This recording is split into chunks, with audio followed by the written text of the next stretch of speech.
Olá você que curte a nossa página no Facebook do Guia dos Entusiastas da Ciência. Hoje mais um episódio do Profissão Cientista. Estou aqui com o professor Alisson, aqui da UFBC. Só uma breve introdução, como vocês viram na nossa publicação. O Alisson é físico, formado pela Federal do Rio Grande do Sul, certo? Doutor também pela Federal do Rio Grande do Sul. E é professor da UFBC há quantos anos, professor? Isso é 2008. 2008, já não tem 11 anos. 11 anos aqui com a gente. O Alisson é um físico teórico, nosso primeiro físico teórico aqui, hoje a pauta vai ser um pouco isso, falar um pouco sobre o dia a dia de um físico teórico, o que faz, o que não faz, e explicar um pouco da área dele. Mas, como sempre, começar um pouco perguntando sobre a sua história com a ciência e com a física. Como foi o começo disso na graduação? Por que você decidiu fazer física? Se você sempre quis fazer física, como é que foi tudo isso? Eu sempre gostei muito de estudar, de ler, fui muito incentivado pelos meus pais a estudar, né? Embora eles não tiveram oportunidade de fazer curso superior, né? Quase ninguém na minha família teve, né? Incentivaram muito a estudar, e eu gostava disso, né? Aí, um momento apareceu para mim, né, caiu na minha mão um livro de divulgação científica, falando sobre o universo, sobre física. Então, durante a adolescência, eu lia muita ficção científica, livro de divulgação também, né? Eu gostava de ciência. Eu não sabia muito para qual caminho eu ia, né? Quem me ajudou muito a encaminhar foi uma professora de química, né, que me conheceu, me emprestou livros, né, de divulgação, né, e falou para mim, olha, existe curso de física, você pode fazer um curso de física, né, fazer uma graduação, fazer um mestrado, doutorado, né, e seguir carreira, né, e se tornar um cientista. Né. Então foi ela que me falou que, enfim, a 2 horas de onde eu morava, tinha uma Universidade Federal, que poderia fazer um curso de física, né. Você nem pensava em... Não tive a menor ideia. Universidade. Meus pais se sacrificavam para ganhar um dinheirinho para pagar um curso na universidade que tinha na minha cidade, que era particular, e nem sabiam que tinha uma universidade, uma das melhores do país, a 2 horas de distância na capital. Né? Então, uma coisa maluca, né? Tenho sorte que tinha essa professora que me encaminhou para esse lado. Né? Então, eu fiz vestibular, né? Fui para física. E na graduação, interessante que eu descobri também uma outra paixão que era a matemática. Né? No começo, eu fui muito bem na disciplina de matemática, acabei fazendo iniciação científica na matemática também, né? E fiquei, durante a minha graduação toda, meio que dividido entre as duas coisas, né? Matemática e física. E só mesmo quando estava perto da formatura mesmo, já que eu decidi que meu caminho era física mesmo. Eu gosto muito de matemática, eu vou para física teórica porque usa muito matemática, né? Mas eu gosto mais... Me atrai muito pela matemática em si, mas mais pela matemática usada na física. Isso para mim acho que é mais fascinante, né? Como que a matemática aparece na física. Né? Essa na verdade até é minha outra dúvida. Assim, dentro da física a gente tem muito essa divisão, que na verdade é uma divisão meio artificial entre o físico teórico e o físico experimental, o cara que vai no laboratório faz, e o cara que faz a teoria, as contas, digamos assim, de maneira geral. Então você sempre foi físico teórico desde que entrou na graduação, nunca pensou em ir para uma área diferente dessa. Não. Sempre um... E assim, para quem é de fora, para quem não estuda física, para quem está assistindo a gente também, é meio estranha a ideia de um físico teórico. Como que é o dia a dia do físico teórico? O físico teórico de fato trabalha só com papel e caneta? Como que é o seu dia a dia de trabalho? Você chega na universidade, fazer sua pesquisa, como que é isso? Existe certa variação, né? Assim, cada vez mais, digamos assim, por exemplo, o computador é uma ferramenta essencial mesmo para a física teórica, assim, né? Então é uma ferramenta muito mais comum, né? Mas em geral vamos dizer que é papel e caneta, realmente é sentar e fazer conta. Fica pensando. Né? Você realmente assim, você tem problemas complicados que às vezes você se pergunta, será que tal coisa funciona? Será que essa coisa funciona? É 6 meses de conta que você tem que fazer, né? E são coisas muito complexos, né? E no geral é isso, né? Realmente você tem que ler muito, né? Porque muita coisa está feita, você tem que entender o que os outros caras fizeram, né? Tentar às vezes pensar algo diferente, né? Às vezes cada pessoa traz a sua visão diferente de certo problema, né? E às vezes você tem um palpite, né? Eu acho que tal coisa pode dar algo interessante, né? E aí você tem que sentar na cadeira e fazer conta para ver o que dá. Às vezes você com sorte consegue rabiscar um pouquinho para meio que adivinhar o que vai dar o resultado, né? E aí você sempre faz com detalhes. Né? Às vezes você manda um aluno fazer, fazia, depois você dá para o aluno, ela faz e depois me diz o que dá. Né? E isso é uma coisa, aliás, um pouco... que muda muito a vida quando você é estudante e quando você é professor. Né? Quando você é estudante, você tem o prazer de fazer as contas, todo o detalhe. Assim. Quando você é professor, você não pode mais se dar esse luxo, porque você... Outras coisas. É tanta coisa para fazer, de dar aula, de administrar a universidade e tudo mais. Né? Mas em grande parte é isso mesmo, né? Você vai fazer conta. Cálculo e saber interpretar o que sai de lá. Né? E vale dizer também o quanto a física teórica no passado parecia uma coisa completamente só conta, mas a consequência disso, na verdade, não tem como saber, né? O que hoje a gente faz com física teórica, onde isso vai dar no futuro, né? Acho que talvez essa seja uma coisa importante da física teórica, né? Ela pode ir para qualquer caminho, né? Coisas incrivelmente práticas saíram de questões absolutamente teóricas e que você não sabia de antemão. Então, eu acabei de voltar, por exemplo, do encontro nacional dos físicos da minha área. Né? Uma das palestras, por exemplo, foi sobre o eclipse de 1919, né? Que completou 100 anos agora, esse ano, né? Que basicamente é considerado como a primeira grande verificação, né? da teoria da relatividade geral de Einstein. Né? E é uma teoria interessante, porque é a teoria da relatividade geral de Einstein, não é a restrita, que ainda você encontra mais fácil em livros de divulgação, né, científica. Né? É a relatividade geral, aquele negócio de espaço-tempo curvo, né, que ninguém entende. Né? Assim, ninguém fora da área entende, né? É extremamente abstrato, é uma matemática trabalhosa pra caramba. Vale dizer, por exemplo, eu fui aluno da graduação em física, eu mesmo formalmente nunca estudei profundamente isso, já que não é a minha área de pesquisa. É uma coisa bem específica. Né? E de lá, a relatividade geral de Einstein, foi lá que saiu a previsão, né, que foi confirmada, né, no eclipse. Mas, por exemplo, os resultados, né, da relatividade geral são importantes para o funcionamento do GPS. Exatamente. Quer dizer, o GPS, quando ele mede o satélite lá e calcula, digamos, sua posição, tem que levar em conta correções que vêm da relatividade geral, senão ele ia errar por, sei lá, centenas de metros, que não sei. Não, enfim. E as perguntas que motivaram Einstein foram perguntas extremamente fundamentais. E ninguém imaginava. Né? Se alguém perguntasse para o Einstein se teria uma utilidade prática, ele ia dizer que não. Se ele fosse honesto, ele diria que não. Ele não tinha como imaginar. Né? Acho que nunca tem como imaginar essas coisas. Né? Digamos assim. E você faz a ciência, normalmente física teórica, posso falar por mim, né? Enfim, mas eu diria que para muitos físicos teóricos você faz pela curiosidade intelectual. Você faz física teórica pela mesma razão que, sei lá, um músico faz música. Não é por uma utilidade prática. Você acha aquilo extremamente bonito, né? Agradável até. Você satisfaz intelectualmente, né? Quando você parte de uma coisa que você não entende, você chega ao entendimento e é isso que te motiva, geralmente. Legal. Né? Boa. Acho que isso esclarece muito o papel e a importância de investimento, inclusive, nessa área. Sabe? Mesmo em física fundamental, teórica, que é muito barata, aliás. Exatamente. Já que o trabalho falando um pouco sobre a sua linha de pesquisa, entrando no seu site e a descrição sobre o seu trabalho hoje, está dizendo lá que você trabalhou a vida toda, bastante tempo, com teoria quântica de campos. E, bom, eu como disse, um aluno de graduação que nunca tive profundamente uma formação em física teórica, sempre aprendi que não é que aprendi, mas a gente escuta dos professores, conversa de corredor, informais, o quanto teoria quântica de campos é a melhor teoria física que o homem já fez até hoje. E a gente escuta muito como é o que mais próximo a gente vê de uma teoria unificadora, da teoria de tudo, que até ficou famoso no filme do Stephen Hawking, que é recente e tal, que leva esse nome, inclusive, da teoria de tudo. Então, eu queria que você explicasse um pouco o que é teoria quântica de campos, se de fato a gente está perto de uma teoria geral, o que é uma teoria geral de tudo e tudo mais. Tá, vamos tentar. Primeiro, né, digamos assim, teoria quântica de campos, digamos, é o resultado de uma linha de pesquisa, de investigação, que busca realmente entender os fundamentos da natureza. Né? Quer dizer, o que realmente está por trás de tudo? Né? A gente sabe que a vida, por trás dela, existe química. Né? A química existe por trás dela física, mecânica quântica, que é o que governa lá as reações químicas, os átomos e tudo mais. Né?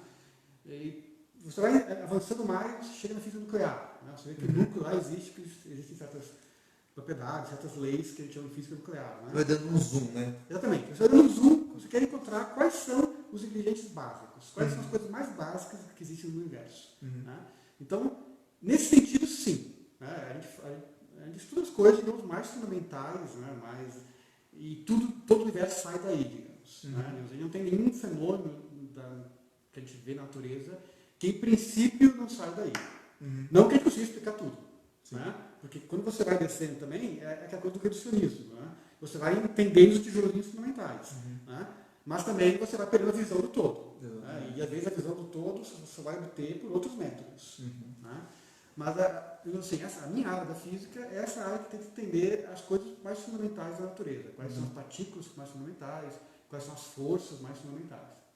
E aí, de fato, eu descobri uma coisa, enfim, assim, depois, ao longo do século XX, né, a gente descobriu que existem só 4 forças da natureza, né, gravitacional, a força elétrica e magnética, né, que são conhecidas há muito tempo, e mais 2 forças que existem no núcleo atômico, que explicam todo o núcleo atômico, e até onde conhece, basicamente, tudo sai daí. Né? E essa história de unificação... Porque é muito doido isso, né? Porque a gente aprende na escola que o núcleo é feito por prótons. Sim. Mas ao mesmo tempo a gente aprende que os prótons se repelem entre si. E a pergunta fundamental é, pô, se os prótons se repelem entre si, como que o núcleo existe, né? Então acho que tem a ver com isso. Existe outra força que atrai eles. Exatamente. Né? Que, digamos assim, só a década de 60, por aí, digamos que a gente foi compreender mais profundamente, em mais detalhes. Em termos de física é muito recente. Né? Isso. E a história da unificação que você falou, né? Isso vem do seguinte, né? Basicamente a gente foi estudando essas forças, né? A gente percebeu que 3 delas encaixam bonitinho meio relativo, mas encaixam no mesmo formalismo. Tá? Ou seja, se eu te dou um curso de teoria quântica de campos, ao final dele, você vai entender exatamente como funcionam 3 dessas forças. Tá? É como se desse para contar isso numa história só. O pessoal assim, gosta de dizer assim, cabe uma única equação. Tá? Você vai na delegacia e comprar uma camiseta que tem uma equação que diz assim, que explica essas 3 forças. E uma delas é separada, que é a gravitação. Que a gente não consegue fazer uma teoria quântica para ela, a gente não consegue entender a teoria quântica de gravitação. Em termos práticos, se você tem um buraco negro, a gente não consegue entender o que acontece dentro do buraco negro, digamos assim. Né? E essa é uma coisa que a gente não sabe. Todo o resto a gente consegue unificar num único tipo de teoria. Né? Que funciona bem, foi testada. Foi testada até hoje, não descobriu absolutamente nada fora dela, o que é uma exceção.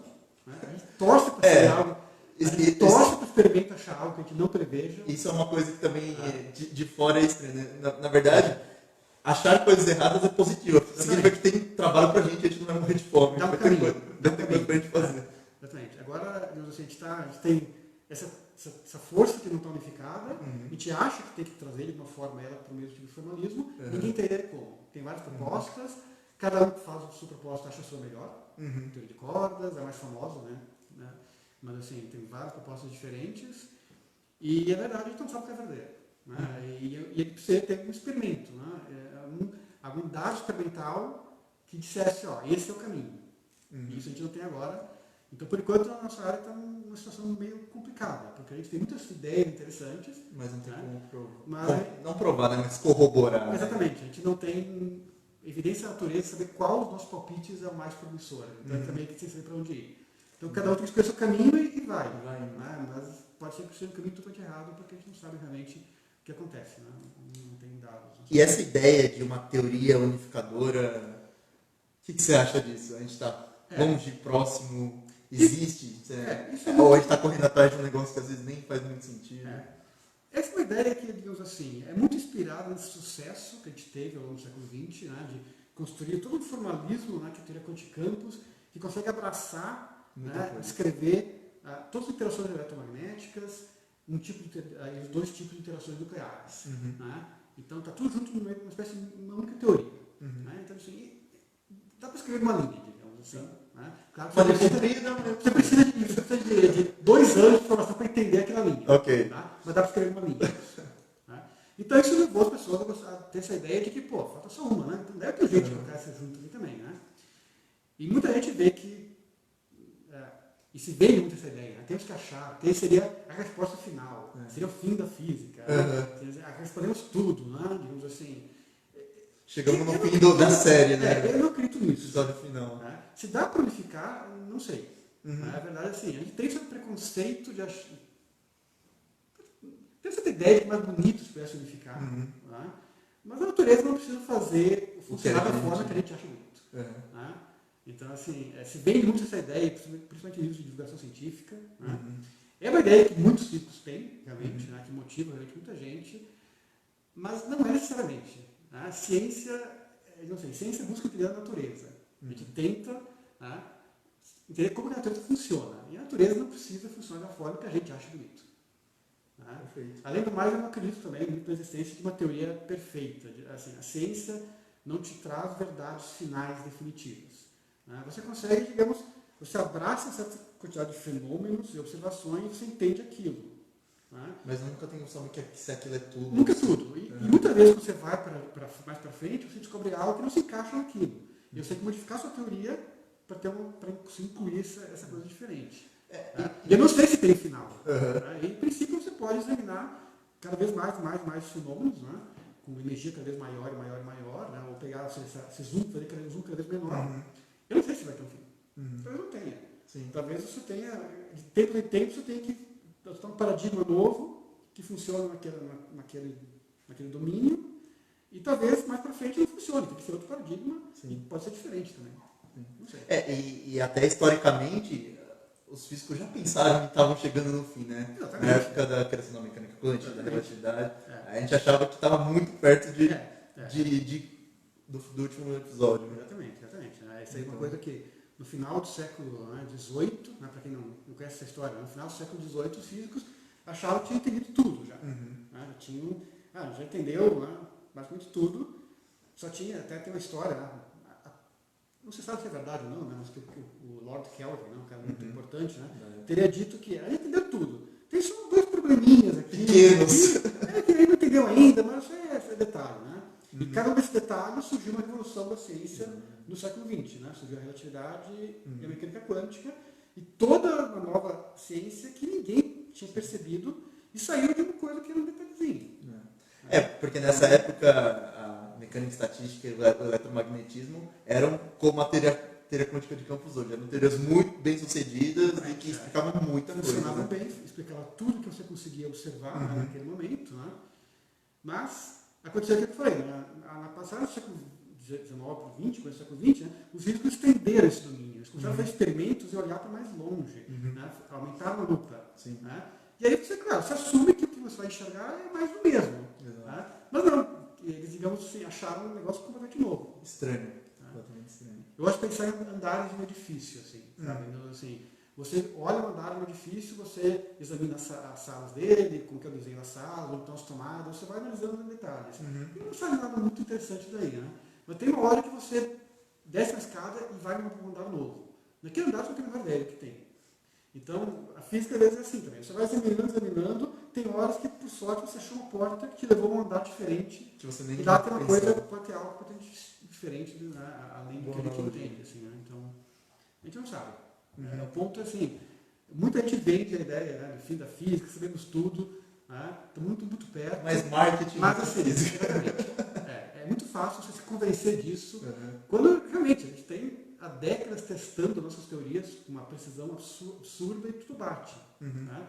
Então é muito fácil cair numa certa arrogância e achar que a gente sabe tudo. Né? Mas felizmente a natureza nos surpreende às vezes. Né?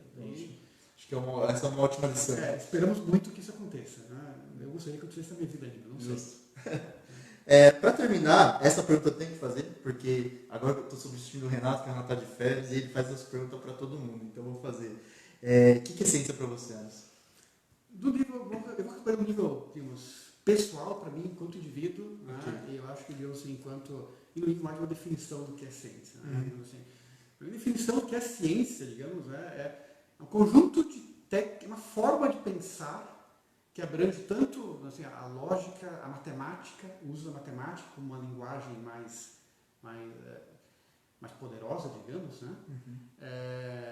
Eu tenho uma palavrinha também sobre isso, para acrescentar depois, sobre a matemática. Né? O experimento, né? O uso da ciência experimental, no laboratório, enfim, né?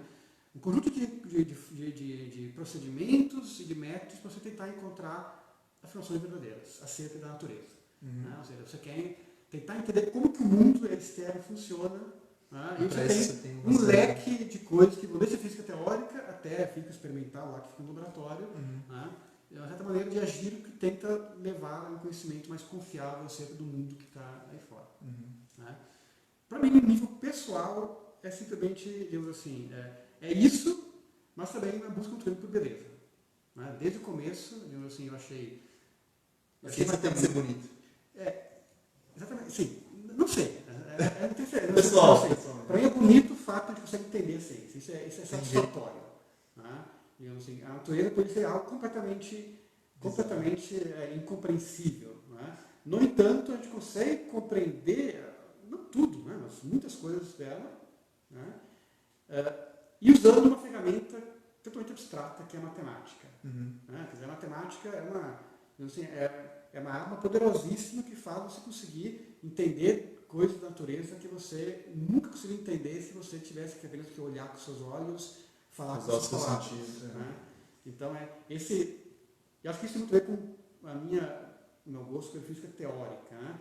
É esse jogo entre a matemática. É a combinação, não o bloco, não os blocos sozinhos, mas a combinação entre os blocos. Exatamente. Né? Eu digo essa figurinha, né, para concluir, né? A ideia da matemática. Muita gente não gosta de matemática. Né? A matemática é uma ferramenta muito básica para a física teórica. Né? E você consegue fazer pouca coisa sem matemática. Né? Então, de fato, para formar física teórica, são anos de estudo em matemática, realmente, né, para conseguir trabalhar com isso. Mas vale a pena. Né? Eu digo assim, você começa, falando aqui uma analogia com videogame. Assim, né? Você começa um jogo daqueles de RPG, que você vai evoluindo o personagem. Né? Sem matemática, você vai estudar a natureza, é como você começar um jogo, né? Fraquinho, lá, qualquer bichinho que não tapa, você morre na hora. Né? Com o tempo, nos videogames, você vai aperfeiçoando, criando força, aumentando os níveis, mas demora tempo. Armas. E tem que ficar um tempão. Exatamente. E com essas armas, você consegue vencer os boss, né? os bichos grandes. Né? Matemática é a mesma coisa, é uma ferramenta que você vai adquirindo, né? E quanto mais matemática você adquire, isso a gente percebe que a gente consegue entender mais a natureza, entender a natureza mais profundo e resolver problemas que a gente jamais conseguiria resolver sem o uso dela. Então é uma ferramenta assim, absolutamente essencial para a gente. Mas que é difícil também, né? É difícil, mas eu digo assim, tudo que vale a pena é difícil. Ótimo. Tudo que é bem feito é difícil. Fazer algo mal feito é fácil. Né? Qualquer coisa bem feita é difícil. Seja matemática, seja física teórica, seja física experimental, seja qualquer coisa. Ótimo. Eu acho que terminamos assim, então, mais uma edição da Profissão Cientista. Espero que vocês tenham gostado. O Alisson foi o nosso primeiro físico teórico aqui entrevistado, então espero que deu para dar uma visão geral de como é o dia a dia e qual que é a importância da gente olhar para essas coisas com muita atenção. Então é isso, curtam a nossa página e daqui 15 dias, eu acho agora sim com o Renato, que ele vai voltar de viagem, mais uma edição do Profissão Cientista. Valeu! Isso aí.